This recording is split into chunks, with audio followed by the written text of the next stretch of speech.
How you feeling this week, man? I know you got sick last week. Yeah, I'm good. It's good to have you back in the office.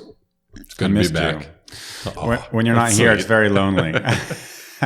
You don't want to. You think I go crazy towards the end of the days here when you're here. Yeah. When you're not here, I'm walking around the house. It's like the Pedro Pablo Escobar meme, you know.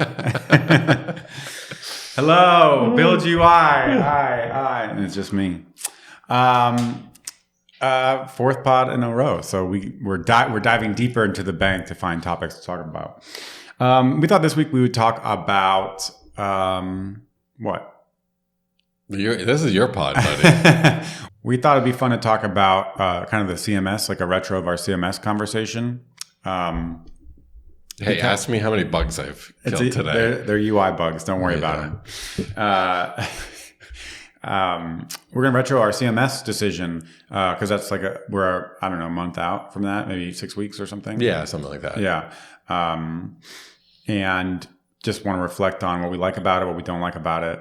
And then I think it would lead into a nice conversation around some of the stuff that Next is introducing with their cache stuff. So let's start with the Hygraph stuff. We basically moved all of our content. I guess it was never in a database. It never made it to our database. Out of a JSON file. Yeah, out of a JSON file. It was split. It was in JSON files and then some the Vimeo URLs was in a database. Yeah. It's Monday vibes here at the Build UI office. We're trying to record a podcast. It's the end of Monday. There's flies that are just decided to attack us now that we've set up all the cameras. We basically moved it to an environment independent CMS. I've been adding videos there every week. Right now we have 2 ongoing series, our Tailwind series and our remix, our brand new remix course going on.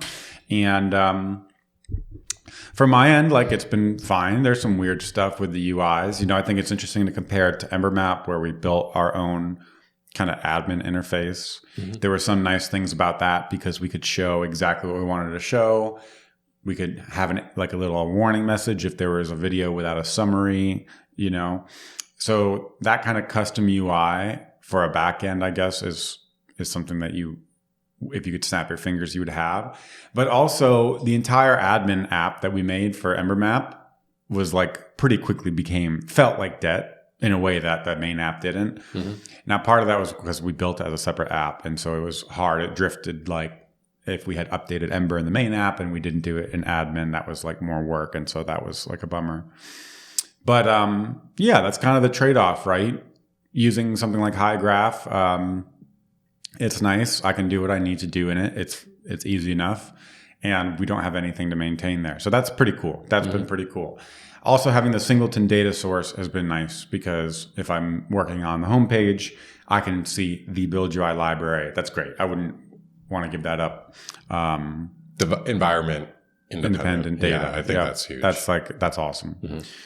On the downside, I guess the biggest thing that we've noticed is the consistency, the lack of immediate consistency. So if you think about the CAP theorem, consistency versus availability is usually trade-off these systems make. Hygraph wants it to be high availability, and that means sometimes it's going to be stale. And if we had known that going in, it might have swayed our decision a little bit because, at the time, especially, we were statically rendering the site. We talked about this last week while we're not anymore, so that's not as relevant. But using a CMS was more about the storage and just using a tool that has support for all that stuff as opposed to serving our site in real time. So the annoying part about it, the fact that Hygraph prefers availability to consistency, is that if I make a change, someone tells me there's a typo in a summary, I make a change, I want to go and see it in the local version before publishing it, and I want to just refresh and see it immediately. Mm-hmm. But you have to wait 8 seconds or something like that because they actually do want you to be able to serve your real-time data, your real-time site, at render time. And by going with heavy caching, that's the trade-off they make. It's highly available and it's faster, but it means it's going to be stale sometimes, which actually for the most part works pretty well for a site like Build UI because our content library only changes a few times a week. And so typically if someone sees they don't need to see the latest version, whereas seeing a stale version of your bank account would be a problem. It wouldn't in a site like Build UI. But for the development mode, where you're seeing the content before I click, move it to the publish stage, I would like to favor consistency over availability, even if it takes longer, just so I can see the latest version of the summary. So it'd be nice if there was like a way to do that, passing a key to it to get the latest version. But I think that's probably the biggest surprise that we had from the CMS. Yeah, I think for me, doing the code for this are two things. Well, I just want to first point out that I tried a whole bunch of these CMSs. I think I tried like 3 or 4, but actually like pulled them into our code base, like setting to our prototyping stuff.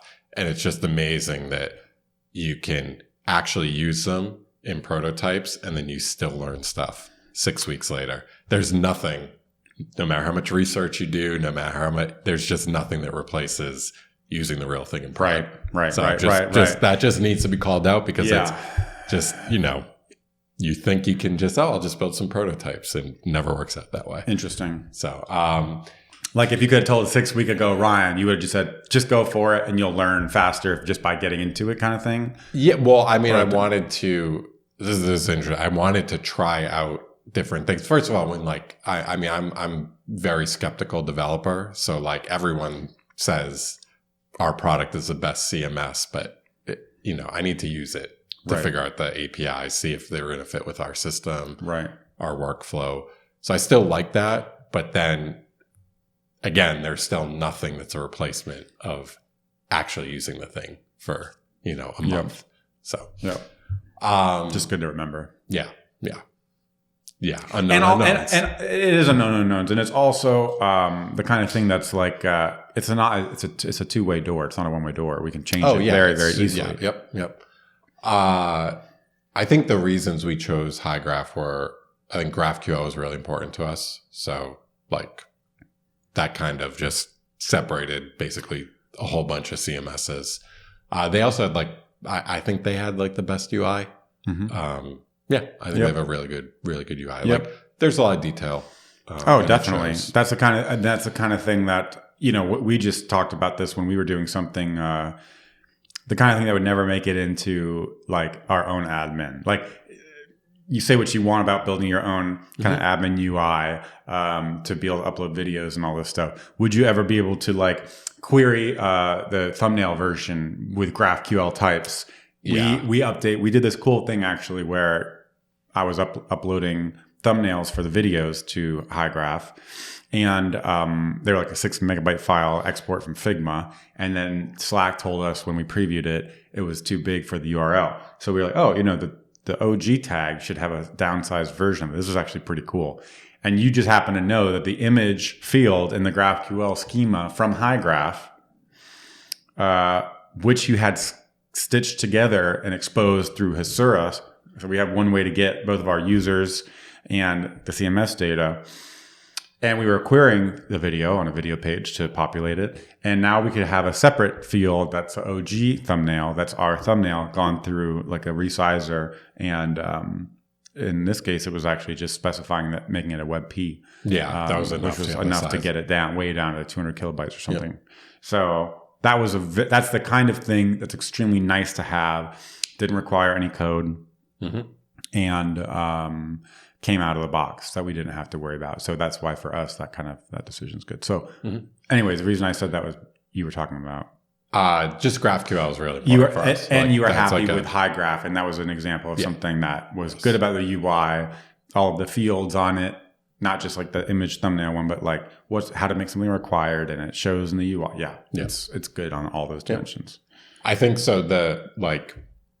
Probably the biggest gotcha, and this is like, it is a consistency that you brought up, but I think it gets more, a little more complicated with our serverless setup because we were statically generating the site, statically generating some pages.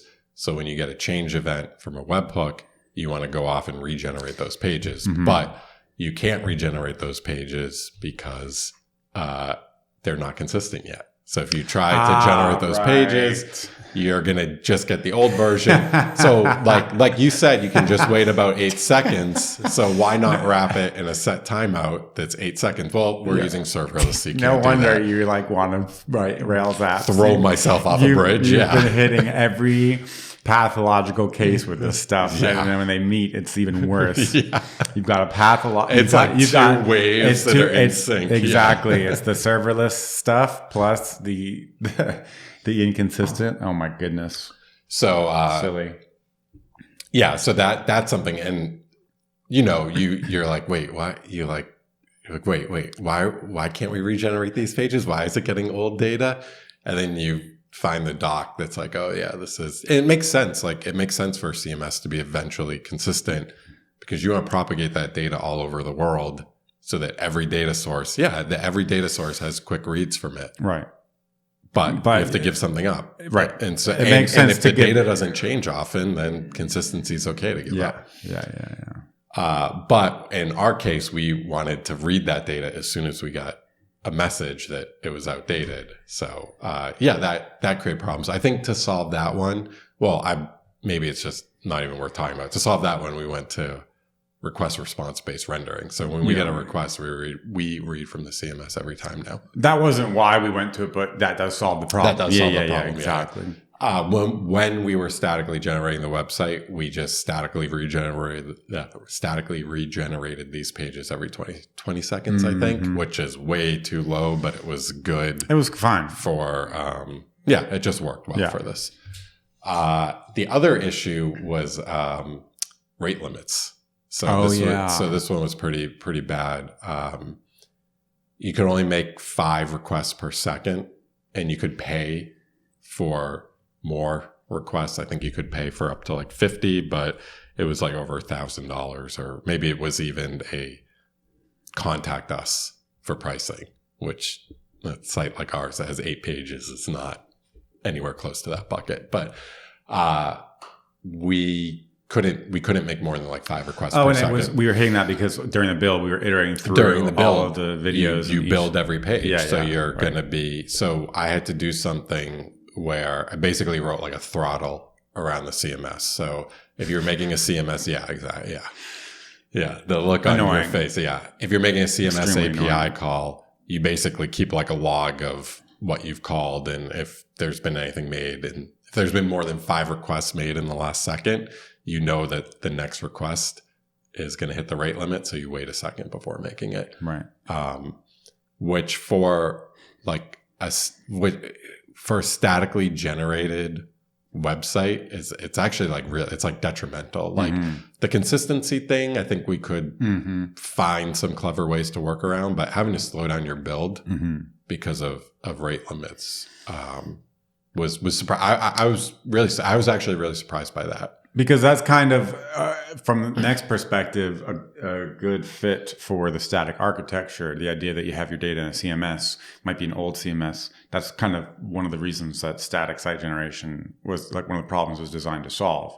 So now that makes it harder. Yeah, and I guess if you're trying to like do product pricing for a CMS, and you always try to say like, okay, what are our really big what problems do our really big customers have that our small customers don't have? And if you can isolate, if you can draw a clear line around those problems, a clear box around those problems, you can charge more to the enterprise one. So maybe requests per second, rate limits. Sense. Yeah. It's like a nice, like kind of like, I don't mean this negatively. It's just like a thing that kind of works for all pricing models, right? Like, all services, right? You can just say, oh, we'll charge based off rate limits.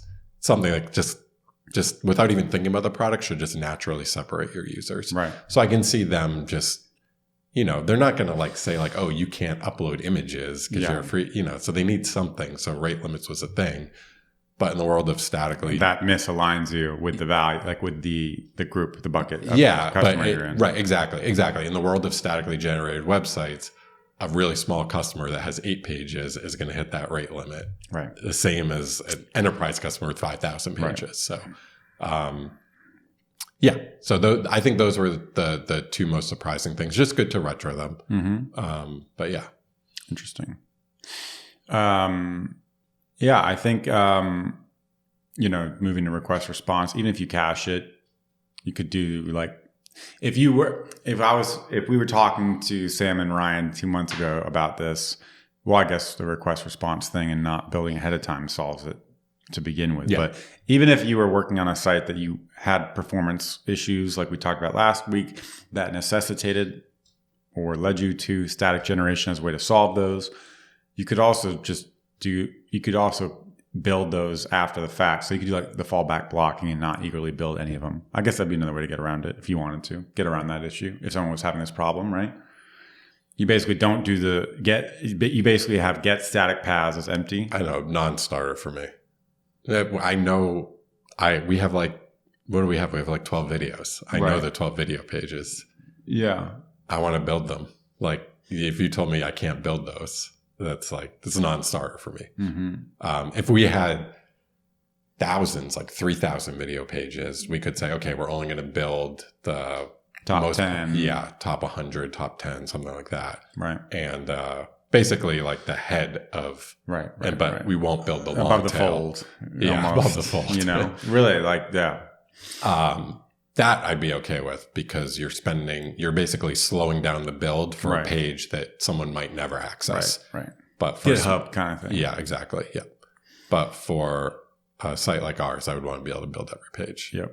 Cool. Well, that leads us into the next discussion, which is related, which is the next cache stuff that they've been talking about. But we thought it'd be fun to talk about this because in light of describing EmberMap's architecture last week with the use of our own caching layer. And did we use Fastly or did we basically borrow the surrogate keys? We knew about the surrogate keys concept. I always associate it with Fastly. I mean, that's because it's like a varnish thing. Varnish. Yeah.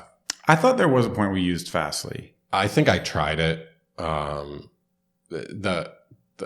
remember I tried it. You had to put VCL, which is Varnish's language, into like text areas, which is just bad news for me. That's just the type of thing where I put a bug in there and then it doesn't get fixed for 3 months. Yeah, exactly. So yeah, we tried Fastly. Fastly's fine. I mean, it's fine. Mm-hmm.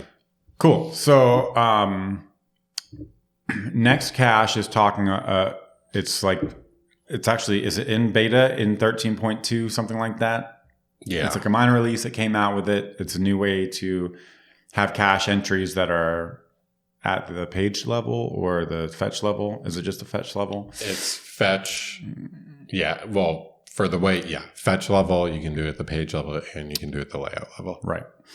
So that's pretty cool. And instead of talking about it because it's still kind of in progress and it's beta, we just wanted to use it to spur off the conversation, like thinking about even the stuff with the CMS, eventual consistency, building ahead of time, building at request time. What actually would be our ideal model here? And it's pretty close to what we ended up with in EmberMap. But in fact, it gets a little bit cooler if you think about doing it, being able to evict things like specific fetches or specific layout segments. That's even more powerful, I guess you would say, or potentially more powerful than what we had, where we just had full pages in EmberMap that were part of the cache, right? Mm-mm-mm. Yeah, we cache page output. So, for example, in EmberMap, the homepage, we didn't fetch the user until you were on the client, right? Right. So let's say you wanted to go to a model where you only have one paradigm for data fetching and data mutation, which should, I think, be the goal for all these systems. So now you're saying, okay, the homepage has the current user in the header, but it has all these videos on the homepage. What's the best way to do that if it's too slow to generate it all at request time? And so you can't really do the whole page because of the header issue. You don't want to bump the header off. And so thinking about what I would want to say, this is an area where it would be nice. You basically have the home page in Next 13 nested layouts world would be like index page.tsx, right? Mm-hmm. And that would have a server component data fetch that's only querying the CMS and it's shared data.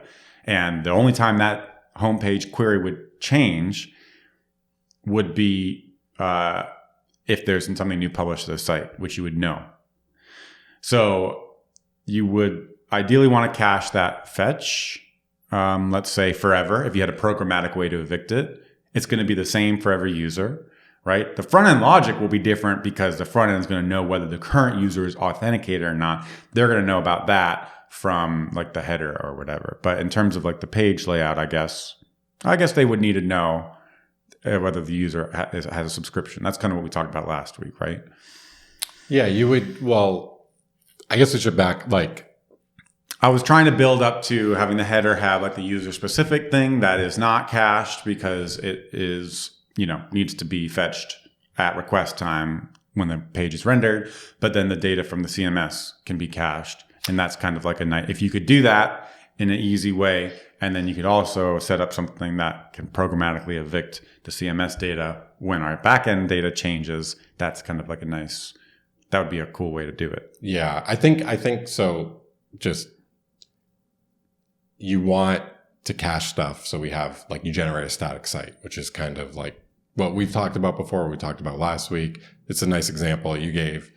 You want to generate a static site, but then you can't put user information in there. Right. So you need some way to basically generate a static site and fetch user information. So you do like client-side fetching, but that's a bummer because as you just pointed out, you have two ways to fetch data. So is there a way that you can get the benefits of the static site with one way to fetch data? And it's nice if you could basically draw like little circles around all your, first of all, like, why do you want a static site? Because it's fast. Okay, why is a dynamic site slow? Because you have like lots of IO, database calls to services. Like that's the thing that slows down the site. It's not like it's CPU. You're not trying to like solve a Bitcoin and then render a page to a user. And it's not even static, right? It's just like it's not like static. It means something pretty specific. It's more like, again, like a well cached Rails site, right? Like we're querying 6 bookshelves on the home page and rendering. There's like 40 or 50 videos. It's just like that is being happening every time. And the reality is it doesn't change from one user to the next. I know, but this is where I'm going to push back. Like that stuff is rarely a problem for us. Well, then why are we interested in like the surrogate key kind of thing? I'm not. Well, then no. So we don't have to talk about it. Then. That was me. I mean, we were interested in it for Ember and Rails, and we had a Rails backend. You know what I'm saying? No, but that was because Ember was slow to generate. Exactly. Sorry, I didn't mean. It's okay. I didn't mean to be mean. I think there's a lot of times where we want to use services. Like we want to use a CMS. For all the reasons we talked about. Yeah. And we don't want to have to rely on it for a runtime generation of our site. Right. Like there's a lot of reasons it could go down. And sometimes it can be like you have to know what data center your service is running in. You have to basically figure out, well, if I have a user that's coming from Europe, like where's the waterfall? If they're connecting to my server in Virginia, and then my server in Virginia has to go off to another service in California, like that. We have Stripe subscriptions in our local database because we control that and we want to use that to determine access to our videos. We don't rely on querying Stripe's API every time a user visits our site to figure out whether their subscription is active, because that introduces just an unnecessary reliance on another service, and there's no reason for that. It's easy enough. Exactly. So, and for the same reasons, right? That's nice. You could imagine doing that for things like our CMS. Yeah. And so that's why we're interested. That's why, but one reason you would say this is if you could snap your fingers, this sort of API that lets you cache that kind of data would be potentially something you'd want to use, because it removes the anxiety around having this be a runtime dependency of the site, especially when it's something like our content library, which actually changes less often than Stripe data does. It's actually the data that changes the least often if we're publishing 3-4 videos a week, right? And we know exactly when it's changing. So yeah, yes. Being able to query services that basically don't change. Right. And not rely on them to respond at runtime. Not having is potential trade-off. Request response cycle. Yeah. Coupled with having one way to fetch data. Right. I think those are enough things that add up. Right. They could add up. It's potential. There's a trade-off there, but yeah. Yep. We're talking about if you could snap your fingers and this was built in, right? Like this was something that was. It's hard. So it's hard for me to like. It's just hard because, I think I'd want to start with like some lower level blocks, like kind of like the Russian doll caching from Rails, some stuff like that. Like just some lower level, like look up this key in the cache. If it's there, I can serve its content. If not, I know that you can very easily like draw parallels and say like this is the same thing. But the fetch caching stuff. Yeah, I think I would want to see. I think before I went to like a fetch cache, I would want to. I don't know, but I think I would want like a regular cache, like cache.set, cache.get, cache.delete, cache.evict, that and sort of key, thing. Right. Key, Set surrogate is the key, keys. yep. And then you can somehow link, maybe pages that are accessing this cache entry. The home page has the keys. Okay, so let's actually back up a little bit because we kind of jumped to the fetch cache, which people might not know about. So part of what the next cache is introducing is a cache around fetch itself. That was part of the whole Next 13 architecture too. The idea being that fetch is like the common way to fetch data, like that works on the client and the server.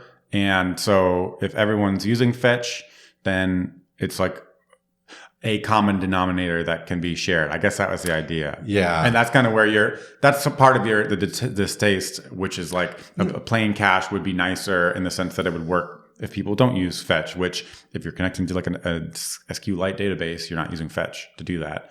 So when I think about our app, it's hard for me to imagine like we're making one post request. Sorry, we make a post request. It's always to the same URL because we use GraphQL. Right. So it's always a post to / GraphQL right. with different data. So I think this is a part that's like, it's hard for me to understand like how this will fit in.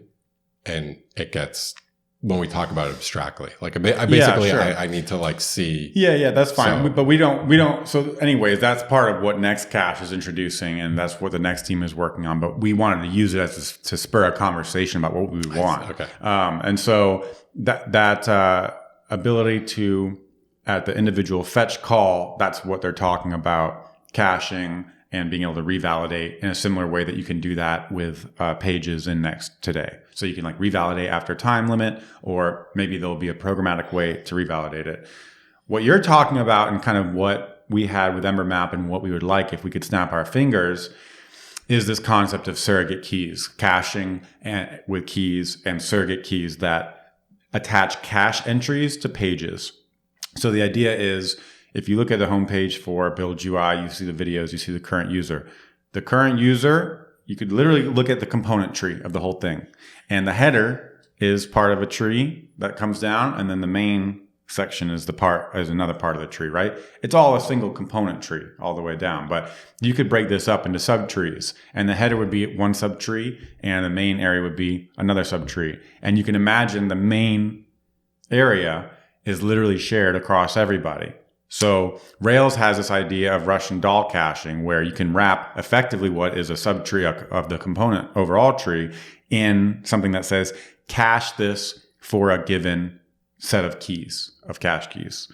And in our case, we would say, okay, right now the homepage renders like the top 20 videos, the latest 20 videos we publish to our CMS. And so we could wrap that in this cache key that says, okay, this depends on the videos published in the CMS. And then the header doesn't. And so when you're building that page, again, you can think about this work can be shared and only done once. And then I have to get the current request, use the current request to get the user for the header. And then you go to each individual page. And again, because each individual page would fetch the current video by slug and generate it.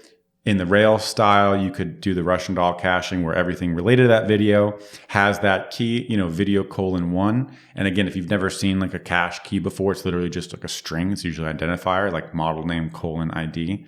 So it'd be like video :1.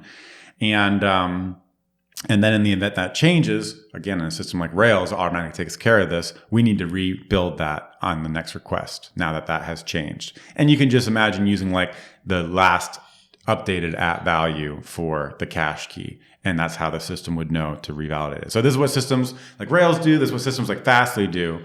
And, we had talked about this, someone mentioned on Twitter about surrogate keys, but if you've heard people talking about surrogate keys, especially with relationship to some of the ideas of the next cache, this is kind of the idea. You could have an array of cache keys that every URL depends on, and that way the system can automatically know if it needs to rebuild the page based on one of those keys in the array changing. So that's kind of like that concept. Yeah. And that's something that is valuable kind of regardless of a lot of the specifics of what we're talking about at like a higher level. That's like that concept was there in how we built EmberMap, and it's there in Rails, Russian doll caching. And I think if we're talking about what we wanted, we would ideally have, it would be something very similar to those. Yeah. If you think about there's like so many layers to this. Most cache systems, they're like just transparent. So a request comes in, it goes to a cache system. Cache says, can I serve this request? Mm-hmm. The answer is no. Mm-hmm. And then it just lets the request go, flow straight through back to like whatever service, whatever server can serve that. And then the server spits out a response and then starts flowing back to the browser, but it passes back through the cache system. And now the cache system can just say, okay, next time I get a request, I'm going to remember this. And then someone else comes along, asks for a URL, and you're like, oh, I have that in the cache. I can just serve that. And so the cache key just naturally becomes the URL. Mm-hmm. Like the URL, like, can I serve this from the cache? Given that you have an HTTP request, like you look at the URL and say, I have an entry. That. Yep. A lot of times now, so let's say you build up a giant cache, but then you go and you edit some CMS, like you edit something. How do you know what to evict from the cache? Right. Do you want to empty the whole cache? Like maybe that's fine. Like there's a lot of systems that work that way. Maybe you just empty the whole cache and you let it regenerate. But if you only change like 2 out of 5,000 pages by your edit, then you would have to go in and you'd have to manually evict the URLs that you change. So there's there's this this coupling between like you, the editor, and the URLs. Like you just know what URLs you've changed. A nice thing about these surrogate keys is you can apply other keys to cache entries. So let's say a request comes in, the main key is going to be the URL. But then when you give the cache server like, hey, remember this, you can give it some secondary info. And these are the surrogate keys. So you can give it like, this page uses blog post 1 and what's something else? Comments 4, 5, and 6. And that way, if you, the editor, change anything, you don't now have to go. You don't have to have the mapping in your head. Exactly. And you go from a change, a lower level model or a piece of data that actually invalidates the URL. That mapping exists programmatically. Exactly. So you can just say, I edited blog post 1. You tell the cache server that, and it says, oh, okay, well, here are all the pages that have surrogate that include keys. blog post 1 as a surrogate key. Yeah. So how do you tie these together? Well, when your original HTTP server that's actually generating the pages, not the cache server, but the real server, it has a header called surrogate keys, surrogate key. And it can just put a bunch of, comma separated values in there, strings. Yeah. And then you can go to your cache server. You can say throw away, post 1, and it evicts all the right pages. This stuff gets really tricky because it's just so easy to I have a random comment that I'm showing on the homepage, and now, it's just. Yeah, you show the latest comment on the homepage, and you're effectively going to have a really high miss ratio, since the cache for the homepage is now going to be not able to be, the homepage won't be able to be cached that much at all because people are commenting on the site all the time. Yeah. You're defeating that's like the trade-off that you make, I guess. So, okay. So then like backing up, like we don't really have these like transparent cache servers anymore. Like our code, can now make like sorry, I should back up a little here. A lot of times we don't want to set up Varnish. We don't want to set up these cache servers. We just want our code to make database requests, whatever, do IO, and then have it respond to the browser. And so we need some way to like tie the database requests that it makes, like all the IO that it makes, to the response that it's generating, so that if we change one of those things that was in the result, if I make like 10 database queries and I serve up a page, and then you go off and you make an edit, and you make an edit to only like one of those database queries, like I don't want to invalidate the whole page. There's still 90%. There's still 9 out of the 10 queries that are still servable by cache. So what like Rails does is Rails, you did a good job explaining the Russian doll caching. Rails still runs the database queries, but when it's generating the HTML, it will just remember that like, okay, these queries didn't change between the last time I ran them, so I'm just going to go ahead and serve the old HTML. But it doesn't prevent the database queries from running. Those still get run. So in a traditional Rails app, that's the fast part. The slow part is actually generating the HTML, so that's okay. That's how their architecture is set up. It depends. Like it depends. Like so, there are some Rails apps that will not write.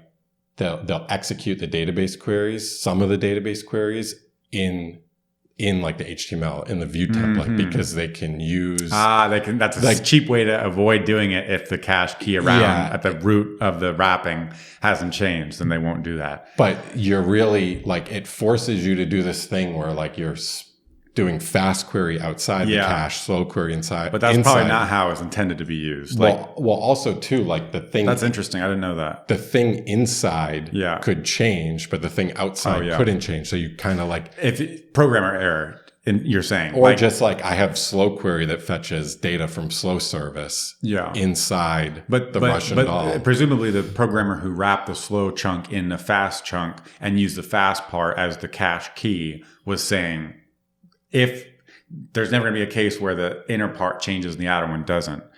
Yes. So that would be a programmer error if, in fact, the inner stuff could change while the outer stuff didn't.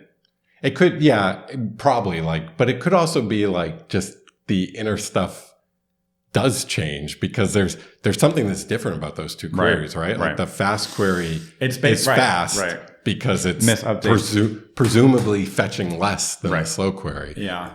So you need. I can't help but think about the whole signals tweets discussion over the weekend. Dan said like, you're a framework builder and choose one meme, and it was like fast by default, but you miss updates, or slow by default, but you're always correct. I mean, it's a similar kind of thing that we're talking about here, which is interesting. But I guess like the thing here is like, okay, so because you have to have two the programmer queries. is determining, is the one making the choice about what is important to rerun and not, and can be cached, and therefore they can introduce an error. Yeah. Whereas the framework, a tool that could do it, like you were saying, how can you tell there's 9 database queries that don't need to change, but one that does? Right. Similar to, you just say, when I edit this entry, these URLs change. That's like brittle, because you might forget that, that data was also used in like this other URL that I forgot to tell you about. So that's also an area where like this. Interesting. Now Russian doll caching can, like if you do have like slow view generation for whatever, just whatever reason. Some SVG thing or something like that. You're generating like thousands. Maybe like the query is really fast, but then the payload is huge. You're generating it's like star, like big time series payload from a database. It's just like star from entries. Yeah. You have like 1 million dots or something, or whatever, 10,000 dots.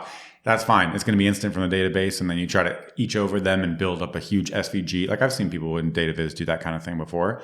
You'd want to cache that if it was the same thing. One of those New York Times data visualizations that's the same for everyone. Like, yeah.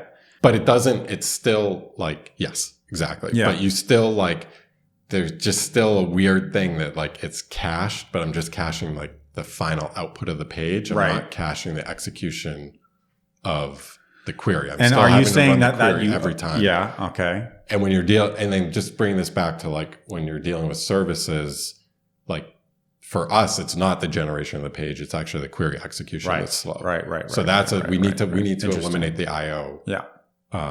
So thinking about from the perspective of what you would want if you could snap your fingers. So you want something that you want a way that when you query data, you know the data that you queried. You know the keys. Basically. You just know, like, I got back these blog. I'm just like hand waving this because it's hard. But like, I got back these 10 blog posts. Yeah.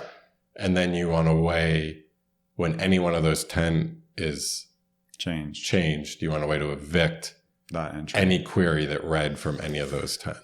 And you don't want to have to do this manually as a programmer. Like if you're thinking about ideal here, you want the basically, you want to basically you're mapping the results of every single query and like use that as like your surrogate key when you're putting that query in the tag. Mm-hmm. So like the query is like the cache key is like the SQL query itself. I was about to say, actually in our app, we, in like a GraphQL apps, most GraphQL apps, you end up having all your queries named.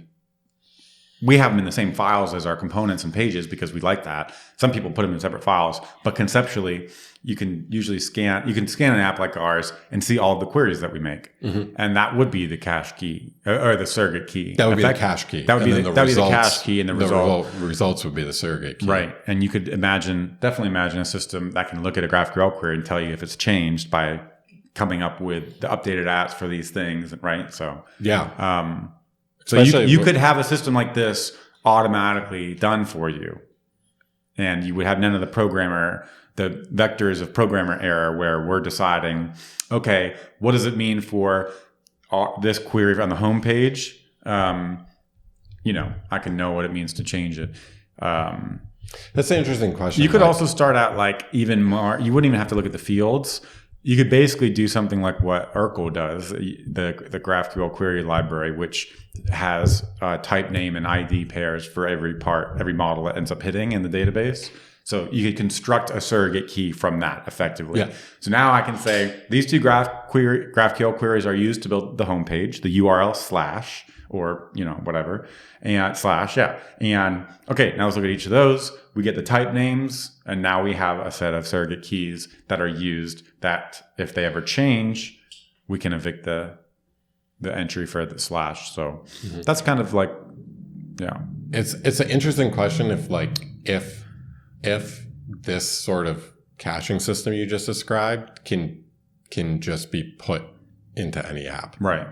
It's an interesting question. Like, I kind of want to say like, yeah, sure, that should work. But then as a programmer, that's why you're saying you'd rather start with something like a cache.set and cache.get, because I think so. But even I'm more just like asking, like, is like, if I just magically layer this into your app, like, would you be fully confident that your app is going to work? It's going to work. And like, you should say yes, but then like, I don't know, do you actually feel fully confident that your app's going to work? Right. There's like times where I don't know, I guess, I don't know. It's an interesting question. I don't know the answer.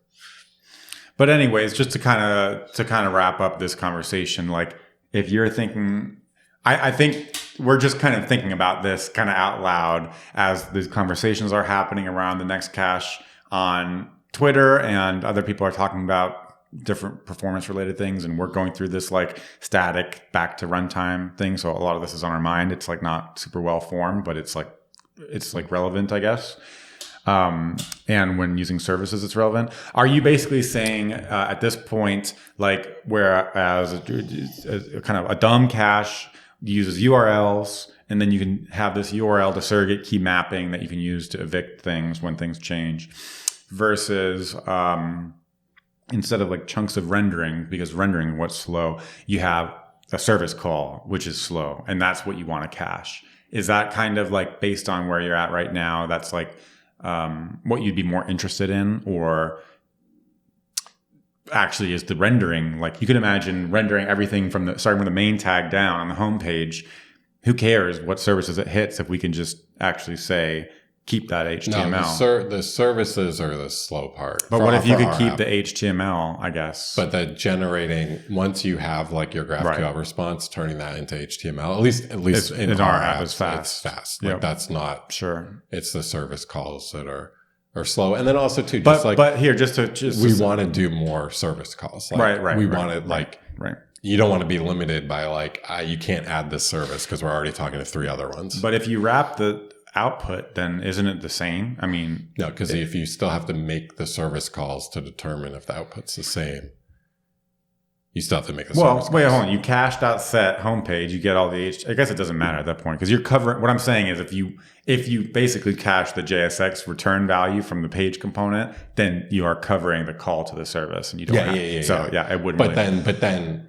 And you still need to set up something that says, okay, the CMS changed, now let's evict that entry, right? So you still need something there. Right. I just thought just as a low-level tool. I think there's a lot of so we were talking about deriving service surrogate keys from the response. Yes. But imagine you have a query that's show me the trending topics on Twitter. Right. Those topics are going to change every minute. Mm-hmm. And so you can't, none of those topics, if those topics were stored in a database, none of those topics might change. Right. But the trending, just the fact that over time they'll be trending will change. Right. So you can't just blindly cache things based off surrogate keys. Right. Does that make sense? The query, it's the query. It's a query. It's the result of the query. So it's a tricky spot where you want to cache the result of the query, but then, you want to rerun the query, I guess, to check. know. Right. So maybe there's again, you're talking about ideal systems. Maybe there's just a thing in observability when you're taking metrics from your system is you sample. You don't take metrics for every single request that comes in. You just say there's a 10% chance I'm going to take the metric. So maybe you run query it live, and that way 10% of the time, and you're like, oh crap, it's outdated. Yeah, you're really speaking about the general case now. You're trying to solve for the general case. In a site like Build UIs, it would be easy enough, even if we manually had to set the relationship between the different pages we have. We basically have right now we have the homepage. That'd be fun. I mean, we have 3 main pages: a homepage, a video page that belongs to a course, and a video page that doesn't belong to a course. Those are the main dynamic pages in the site that would be interested in caching, right? Mm-hmm. If we had to manually specify the surrogate keys tied back to a GraphQL server, then that would be fine. Yeah. I think just you wouldn't need that hard of an API to let you do that in a way that the tooling could take care of a lot more of that for you than what we had to end up setting up ourselves or have had to in the past. I think there's a way where an API for you specifying what these keys are and, being able to, it basically would look similar to ISR, right? ISR is similar to this at a page level. Yeah, ISR with surrogate keys, which is a lot of what they're talking about. Next.js gets to. Mm-hmm. But again, I think I learned by doing the lower level stuff. Mm-hmm. So I think I would want to start with the lower level stuff and then see the problems that get introduced with it. And why the higher level caching the fetch request is better. Right. So just literally a cache. You're basically gonna get server side props, and you have a cache object that you can use to set and get and evict and whatever. And you hit your CMS and tie surrogate keys too, which is exactly. Yep. You could even do it where you just query it and how would we do this in let's say you're doing this for a single video, a pro video on Build UI. Get server side props, which is what we use now. Fetch the user and then you fetch the video, and then you say, so I was kind of anticipating something, but basically you would say, okay, you fetch you fetch the video with all of its attributes, the title and the summary and everything. You put it in the cache, and then maybe you have like updated at is like what you use to know. How would you, if you had like this low level cache thing, how would you know whether you can read from it safely or? This is where you'd want to depend on the surrogate key. So you'd say it's in the cache. You can always read from it safely. Right. And then it's in the cache. Okay. So the first time it gets read and you query the thing because its cache entry is not there for video ID 123, you put it in the cache. Next time someone comes, then you can go ahead and say, oh, there's a cache entry for video 123. I read it. That's kind of the transparent layer you're talking about. Yeah. Okay. That makes sense. So, okay, and that's pretty cool. So the reason I was going ahead with this is someone might say, well, isn't that what SSG does for you? Like you are building ahead of time. And isn't that the same thing as saying, I'm kind of understanding something that I was missing before. Isn't this the same thing as building it ahead of time? You're going to have a static page that is at public, or what it's going to be at /video/123. That is effectively a cache entry, right? Because we're saying the server is saying, you're routing to this page. It's here in the cache. I'm going to serve it up for you. And then don't you have an API with ISR to evict it and rebuild it if you need to? So the difference is that we get to do this and get server-side props. And so now we can have a fast cache lookup for our CMS data, but we still get to get the current user from our auth and then return and dynamically build a page from the server that either has the video covered with you need to buy pro, and maybe we can take out the summary and the video URL that's private, or we return the whole thing. So that is what, if someone has used Next before or something like it to solve performance issues with runtime services, seen how SSG solves that, and then he is hearing what we're talking about and thinks like, aren't they the same thing? That's why they're not. So you have a cache that you can interact with during get server-side props. And now you can kind of use that to surgically find the parts of the request that are, like we're saying, maybe depend on Stripe, maybe depend on CMS like Hygraph or whatever. And you don't want to have to do that. And you also want to share, you just want to cache work that can be shared to speed up the site. Yeah, like you said, if the video page is the same for everyone, you can draw a circle around it. Yeah, exactly. Be super interesting to imagine a world where you do direct lookups against Stripe and you cache their values and then you evict with events right. Exactly. So that's the other part of this. So the other part of and this you is surgically you basically we're confident enough to actually use Stripe at runtime. Right. That'd be kind of because it is true. Like we have our own subscription table that we query against. We store some metadata about the subscription in there. But it is really just a cache, almost like a database view of Stripe. Yes. Wouldn't it be great to just go to Stripe? And have this layer automatically be able to fill up the cache as people use the app, but you don't have to ever maintain this table yourself. You could imagine having a cache object that lets you do that, or Redis server, like we use in MMM, whatever. So the other part that I missed was this is how your get server-side props looks, where it checks if there's an entry and returns it. Otherwise, it goes to origin server of Hygraph or whatever. Then you have a webhook set up that would listen for change events on Hygraph, and then that's how it evicts it. So the cache on the reading side and the writing side is just using it as a dumb cache with get and set. That's it. And then the evict part is a separate layer. What was I going to say? Shoot. I guess the big thing is what oh, right. So okay, yeah, I was just going to say, so for this to work, you need either persistent storage, semi-persistent storage, shared memory, like a Redis server, right? Or a long running server that could share this. You could build this very in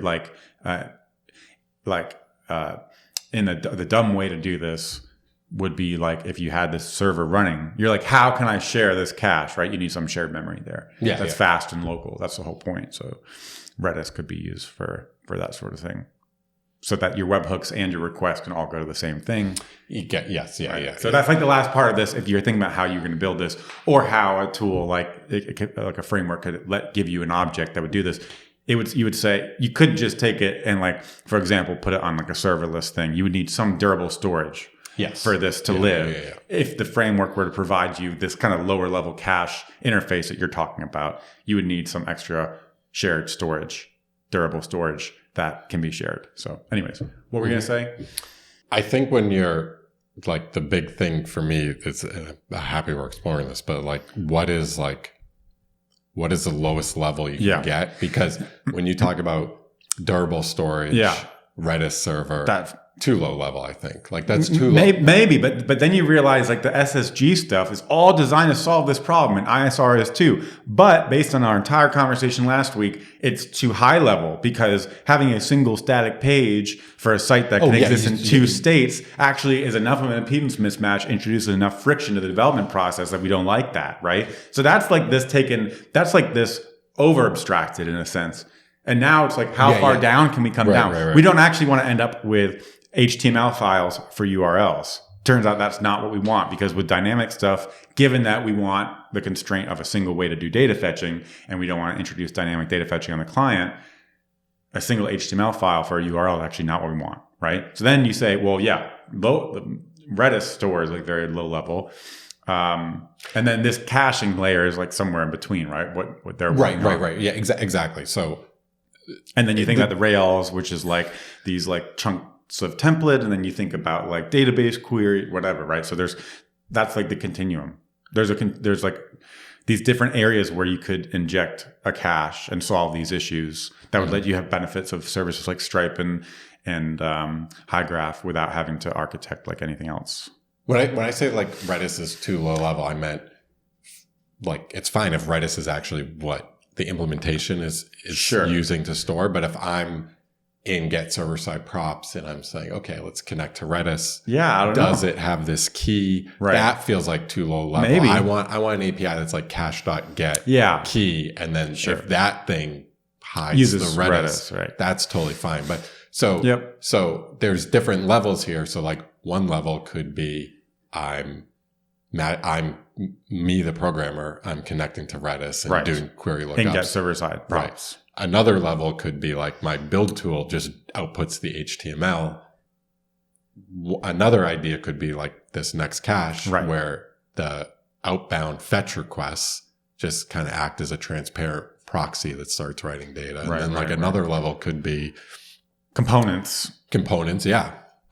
We've talked about that before. Cache component based on props, So then it's like, I don't even care what data, if you're doing fetch or anything, like, and then a way to evict those, basically, right? Yeah. Or somehow tell if the props have changed. Yeah. So that's the that'd be pretty cool. Like an accessor.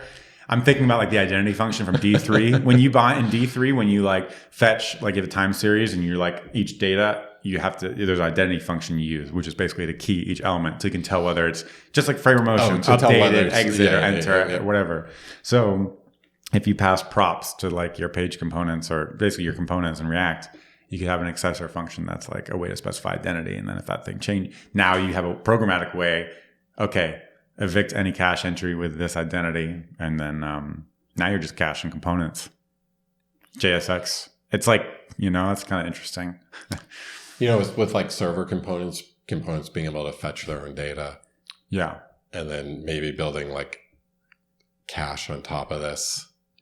So you could have like your homepage component. It fetches, whatever the homepage is, and we just evict that either at some interval or when any video on the homepage changes. It's interesting. Yep. It's nice. A nice thing about that is the component layer can include both the data fetching and the output. Right. Where with a system like Rails, the view layer is the view, the controller layer is the data fetching. Right. There's not much unless you're now you're doing the weird thing that you talked about, which is you're trying to cache an inner part of a view layer that actually is a data layer concern, and now you're having like you're using like that to avoid the work of the data layer. So yeah, pretty interesting. Well, I don't think we're going to solve it today, but I think it's helpful to What is talk that about saying? some of this There's stuff only- out loud, just because it's been on our minds, and like we don't, I think ultimately the best way to do this is like focus on the problem, not the solution, right? What is the actual problem? Actually, until we just had this conversation, I wouldn't have even considered the fact that we have Stripe data locally a problem. That's just how we would build a site always. Yeah. But in reality, that's actually like not business. Like if we could just have an API for querying Stripe at runtime to see if someone has a subscription or not, that would be better, because then we wouldn't have this other, set of data locally. But that's kind of interesting. It does seem like as you move farther and farther. By the way, this is also something that like Stripe isn't even like considering this, because they're just like, no one's going to put a runtime dependency on us. Exactly. I do think also this is like just like a maybe a different point, or like I think as tools get more advanced and frameworks get higher, which I think has happened. Like if you look at what we were building with 10 years ago versus today, like it's a lot easier to do things today. There's things that people would have considered business logic that make their way into the abstractions and aren't anymore. So, for example, like having to return, let's say you're making an API route and you're returning data, but like when your API route throws an error, you need to return like a 500. Right. Okay. So in the past, you have to do this like if else, and then you have to return status code 500. These days, like tools like Next automatically do that if an error is thrown, and they set the status code to 500. It's like 10 or 15 years ago, someone might have said, no, that's part of the business logic to do that. Right. Then now it's like, well, yeah, but it's not really unique business logic to my app. So the framework can take that off my hands. There's a lot of things that frameworks and technology take off your hands more and more. You should have to know how to set up email. That's obviously business logic, because your app has to email someone when they sign up. Actually, turns out Rails has a mailer that does this for you. And so really the business logic is what the contents of the email is. That's the sign. So I was saying, setting up mail would have seemed like, that's part of your business concern, and like your application sends an email when someone signs up, so you need to know how to do that. And then fast forward to like Rails mailer, and it's like actually the contents of your email is what is a business concern and what differentiates your app from something else. And you having to set up, we actually think you having to set up an email server is like a distraction and something that we can commoditize and like DHH says, conceptually compress, right? And it seems like that is like this conceptual compression is what the whole evolution of all this stuff is, where the area that you have to focus on, it becomes narrower and narrower, and more of the technical side is taken care of for you. And so I think it's like you said, there's like hesitancy on the side of the programmer for an API that will work and make my life easier. But there might be a day where this sort of thing is as common and well abstracted away as things like mailers are for us in a new Rails app. And, one day you are able to just point your components to a service like Stripe, and, that's it. And there's caching that's happening in the middle, in a way that makes sense for what it is you're querying and how specific it is to the user, and, what the cache hit ratio would be for your audience. And basically the database, like today we would say, oh yeah, you're building an app that bills people and it uses Stripe. Okay, so you need to learn how to make a local database that has the data that's relevant for your subscriptions, because that's how you do it. And yeah, that's part of your concern as a business, but maybe it's not in 5 or 10 years. I totally agree with that. And if you can eliminate the join table that glues together your auth service and your Stripe data. And you can just replace that with runtime calls that don't have any cost. Pretty nice. Yeah, that'd be interesting. Cool. What is that saying? There's only 2 hard things in computer science. I forget how it goes. I don't know about that. With that, let's wrap this episode up. I do. That is a kind of a new way I'm going to be thinking about this. I think as we've talked about the caching stuff, you've always been like, there's part of you that's been like, well, you don't want to go too far because we just saw what happened if we go too far to the static generation. Yeah, which I didn't. It's the I connection wouldn't have there. said Yes. that. I wouldn't have been able to connect that. Yes, the connection is actually, listen, what's frustrating is not the idea of wanting to like cache. This is the thing, like, if it feels like you're caching for the sake of caching, that's where it's like we've lost sight of this. And people talking about static generation and static things. Why do you don't actually want that for its own sake. The reason you want caching is to enable you to do the kinds of things we're talking about, which is I can query Stripe, let's say, or do a join between my auth service and my billing service and not worry about it.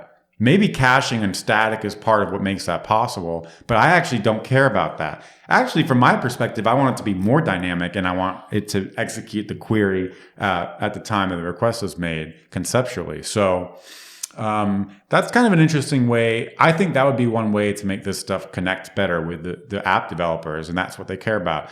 I actually don't care if I have a static site or not. That's not something. Yeah, that's not a benefit. It's not value. That's true. I don't really care if this is stupid, but I don't care if our calls to our auth service are cached. Yeah. Because A, that's like a low cache to hit ratio. But B, it's not a problem. It's not a problem. But if you told me I get to eliminate the Stripe table. Yeah, the join table. Or we can add in a fifth CMS. Exactly. And not have to worry at all about introducing another now there's 5 different services that have to be awake for our site to be generated. Like, it's kind of like what you said. That's what's really cool about SSG is like, well, it puts you in this mindset where we can just add stuff because the site is built ahead of time.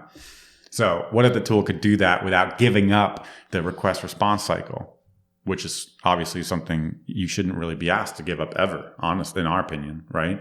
You should be going from request response to request response that adds services, but it's not that you're making it static and then you give, like, request response should be the fundamental constraint that you build everything off of. It's not something that you give up, Yeah, then you can dial in. Yeah, how you access data. Interesting. I kind of that was like a bit of a circuitous conversation, but I feel like where we ended up is a better way to think about it. And you do see a lot of people, which feels like it's talking about static for the sake of static, when in reality, that's a really good.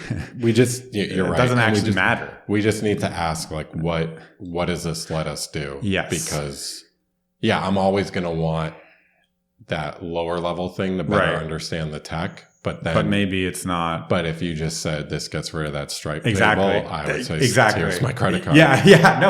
Dude, totally. Interesting. Very interesting. Cool.